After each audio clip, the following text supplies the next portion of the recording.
I Wish I Could Believe by C. Day Lewis. The best lack all conviction, while the worst are full of passionate intensity. Those two lines of Yeats for me sum up the matter as it stands today, when the very currency of belief seems debased. I was brought up in the Christian church. Later, I believed for a while that communism offered the best hope for this world.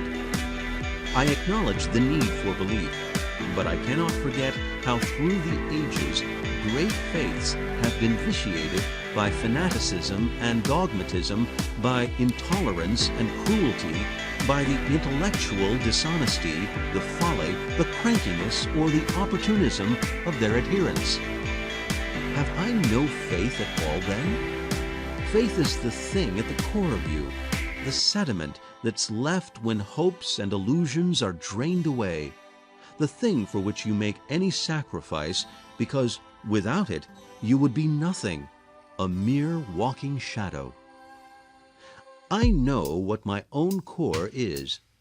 I would, in the last resort, sacrifice any human relationship, any way of living, to the search for truth which produces my poem. I know there are heavy odds against any poem I write surviving after my death. I realize that writing poetry may seem the most preposterously useless thing a man can be doing today. Yet it is just at such times of crisis that each man discovers or rediscovers what he values most. My poet's instinct to make something comes out of most strongly then, enabling me to use fear, doubt, even despair as creative stimuli. In doing so, I feel my kinship with humanity, with the common man who carries on doing his job till the bomb falls or the sea closes over him. Carries on because of his belief, however inarticulate, that this is the best thing he can do. But the poet is luckier than the layman, for his job is always a vocation. Indeed, it's so like a religious vocation that he may feel little need for a religious faith, but because it is always trying to get past the trivial and the transient, or to reveal these as images of the essential and the permanent, poetry is at least a kind of spiritual activity.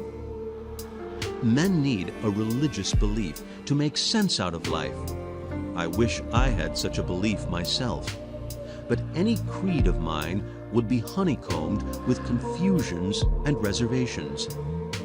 Yet when I write a poem, I am trying to make sense out of life. And just now and then, my experience composes and transmutes itself into a poem, which tells me something I didn't know I knew. So for me, the compulsion of poetry is the sign of a belief, not the less real for being unformulated, a belief that man must enjoy life, explore life, enhance life, each as best he can, and that I shall do these things best through the practice of poetry.